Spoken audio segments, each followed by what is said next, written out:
Hello everyone and welcome to Progressive Learners. Our today's lecture is going to start the Child and Development and Pedagogy section. In this section, we'll be talking about the chapter 1, that is the first chapter, its concept of development and its relationship with learning.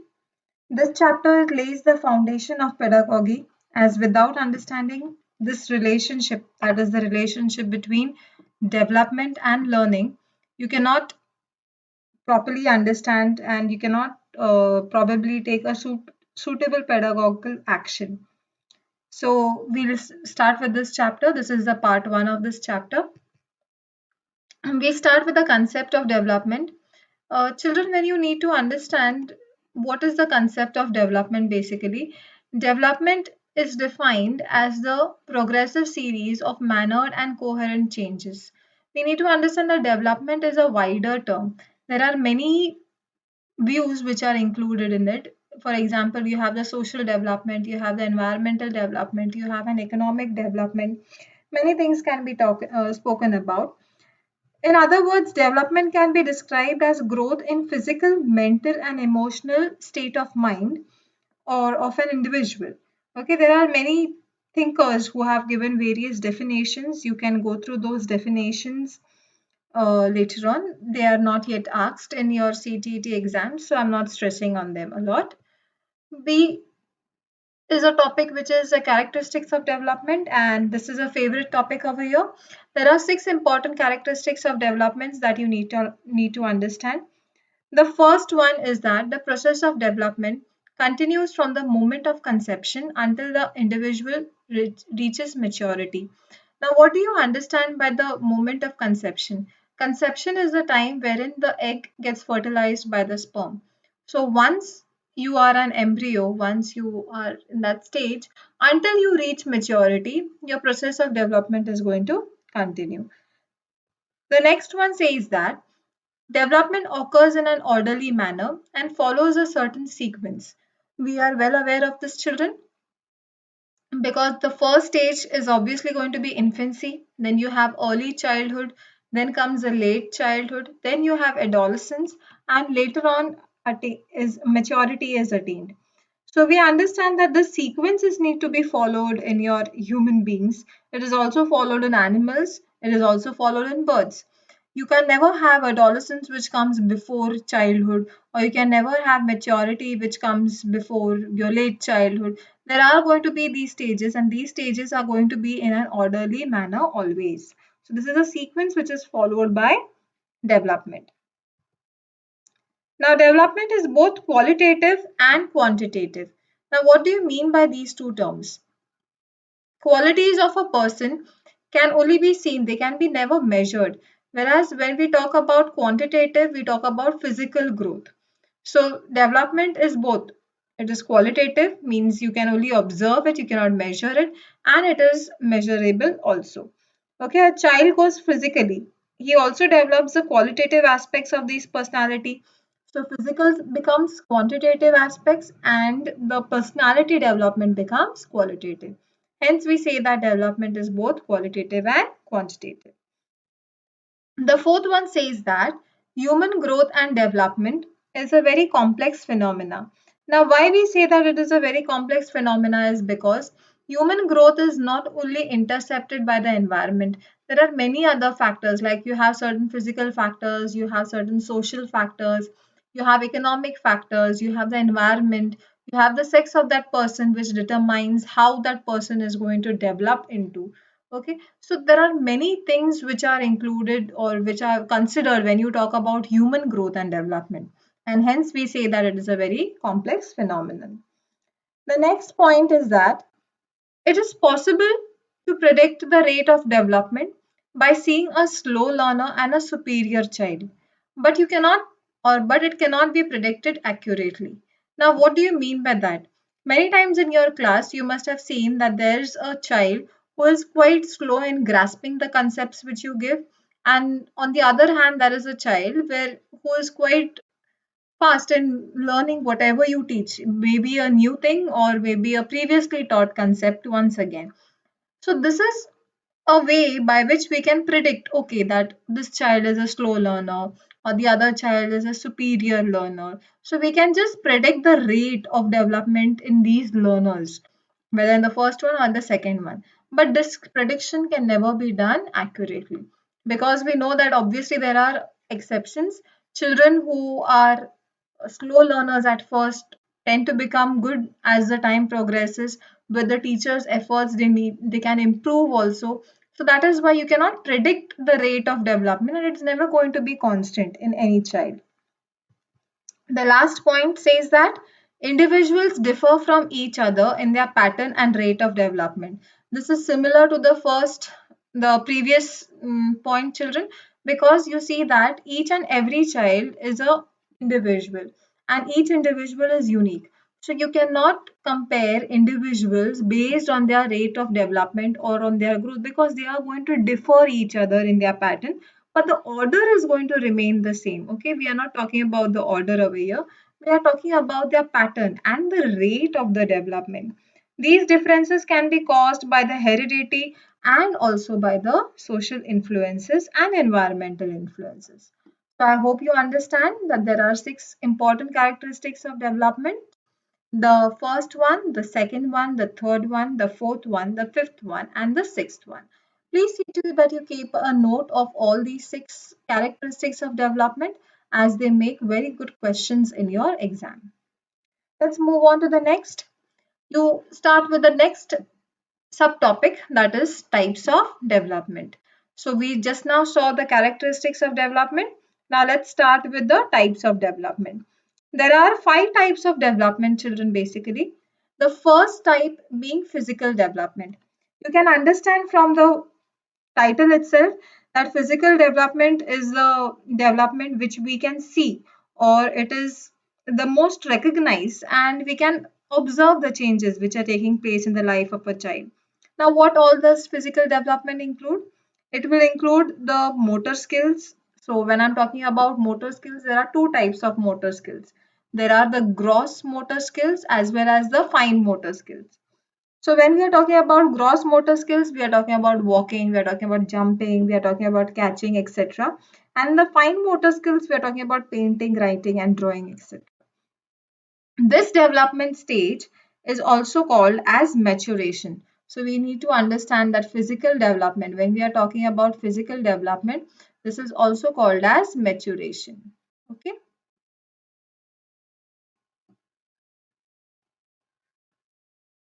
So an individual gets matured over here. So we have maturation. The next one is going to be cognitive development. Now, the word cognitive is related to your intelligence. So, when we talk about cognitive development, we need to see how the child is understanding, or how the child is learning, how it can focus on certain information, how it can process that given information. Because as children grow, they can understand their environment by taking the help of their senses. For example, such as children observe the environment, they are constantly looking at you, they are constantly listening to you, they use their touch, they use their smell, they use their taste. Everything is put into their mouth while they are in the stages of development, because they are registering this information in their minds. And efficiently later on, you see that smaller children, they can also retrieve it from their memory. So this development, the cognitive development, if it is completed, we say that an individual has finished the development of intelligence, because cognitive correlates with intelligence. So physical development is when you say that the development of maturity is there, the person is mature. Cognitive development, we say when the person has developed intellectually. Let's look at the next type of development. We have the social and emotional development. As the title indicates, that these are the seeds of social behavior which is inculcated or which are sown in infancy itself.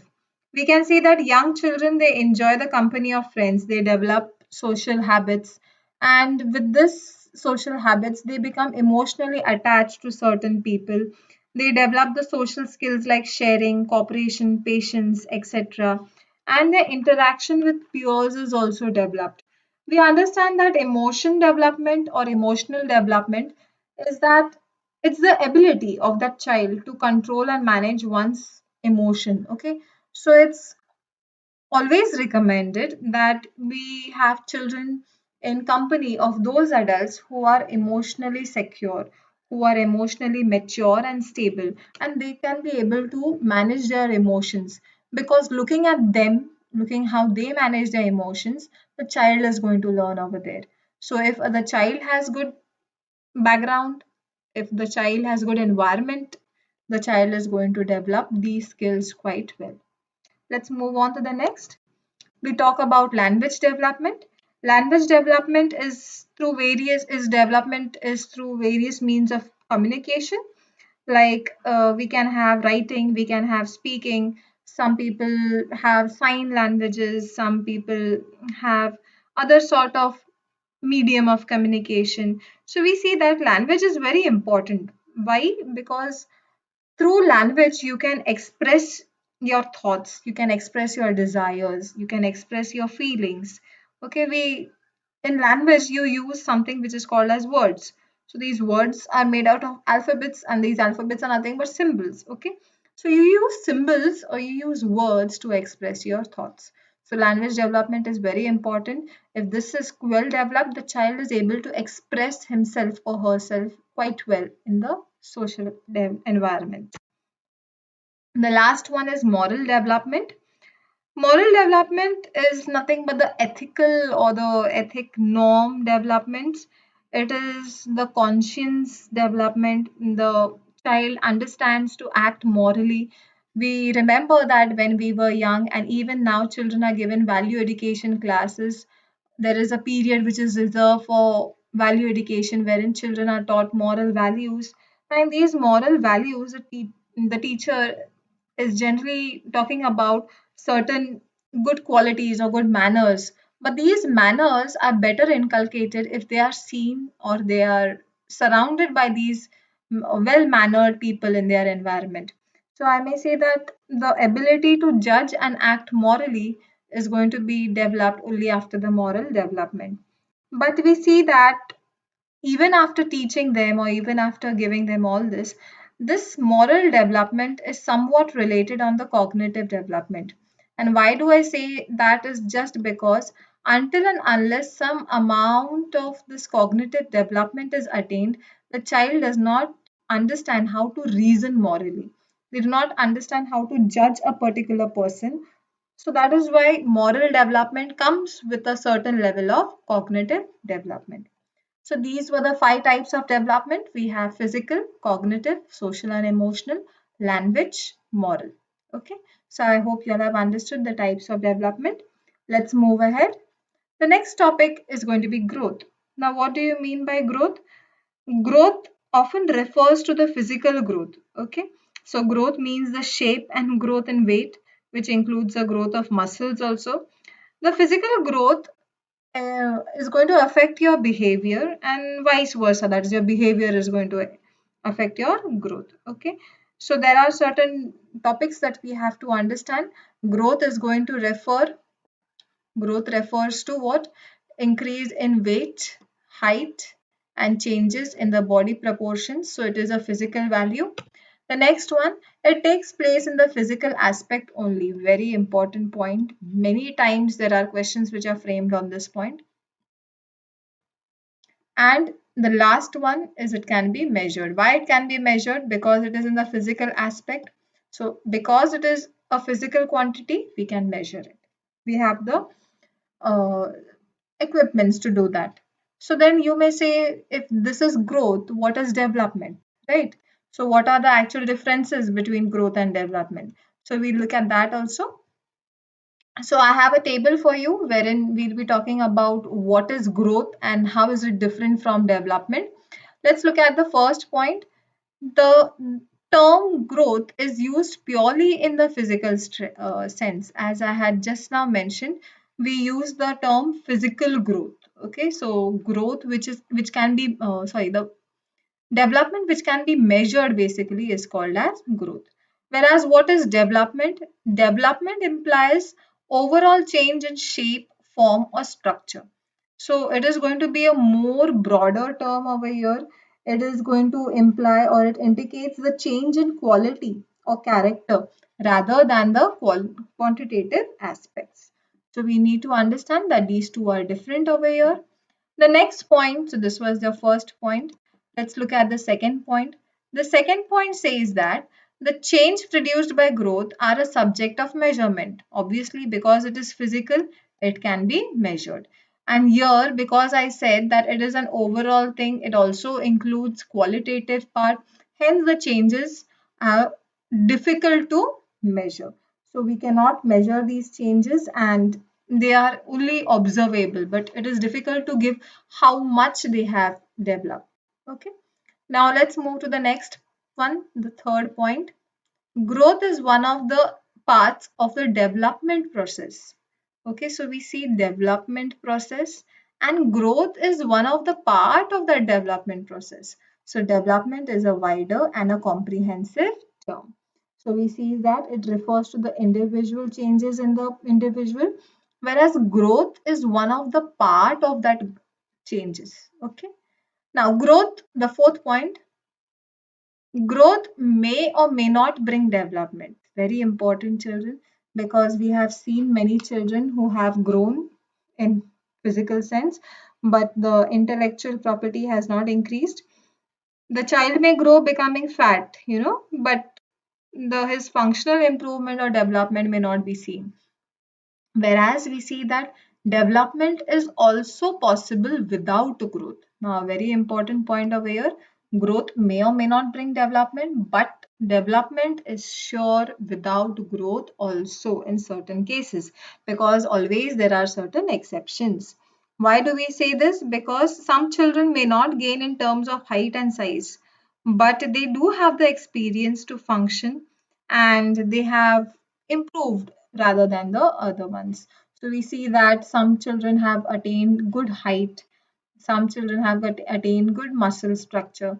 That doesn't mean that that child who is shorter is not as intelligent or is not as developed as the other one in the same class. So we see that it's also possible without growth. And the last point, that is the fifth point, growth does not continue throughout life. Very important, my dear children, because growth, we are talking about growth in the physical aspect. So we know that nowadays we are growing, that is physically. We can say that we are expanding because of the excessive eating habits and the bad eating habits, I may say.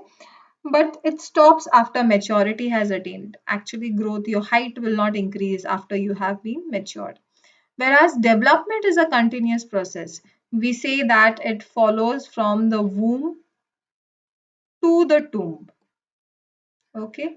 Now, what is womb? Womb is your mother's womb. And what is the tomb? Tomb is the place where you lie after your death. So that is why we say that it does not end with the attainment of maturity and it is going to be a continuous process. Okay. Let's move ahead. Now, what are the factors which are responsible for growth and development? We have various factors. Let's discuss them one by one. The first factor is nothing but your heredity and environment. Now, why do we say that it is, why do we say that heredity is responsible for growth and development? It is because there are certain physical and social characteristics that get transmitted from the parents to the offsprings. So your parents are going to give it to your offsprings. So children are going to get it. Okay. Now these children are going to behave like that only. So it is a great influence, or it is actually the you may say that the physical aspect. Okay, the heredity is going to influence more of the physical aspect of the children. For example, the height, the weight is going to be somewhat similar to those of their parents. Now, why do we say that the environment is going to be a contributing factor in growth and development? It's just because it is the sum total of physical and psychological aspects of an individual which he receives from his conception. We see that in development, we saw that development continues from womb to tomb.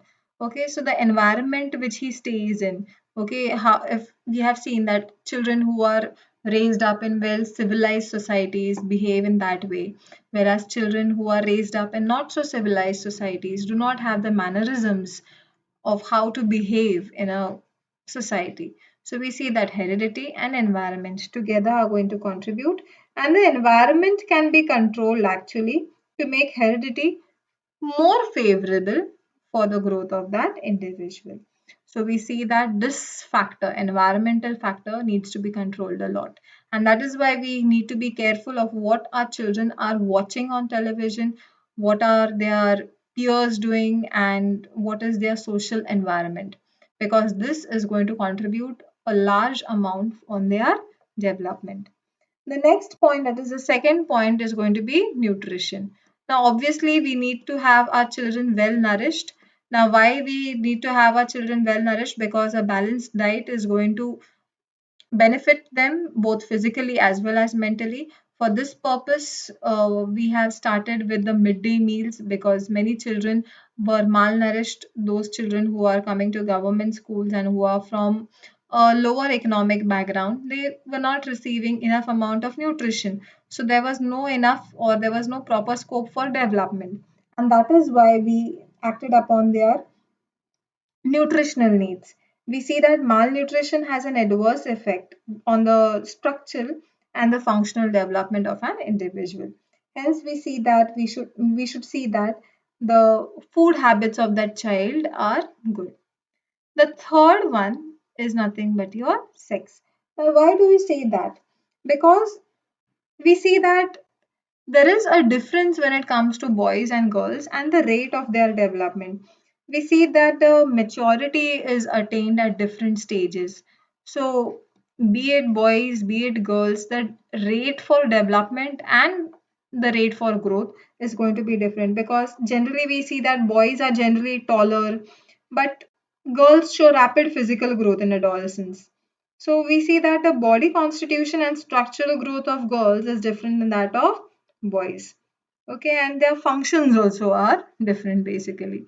Boys are more interested in playing outdoor games, whereas girls may be more interested in the drawing part or the artistic part. Okay, so we have that kind of difference which is seen according to the gender.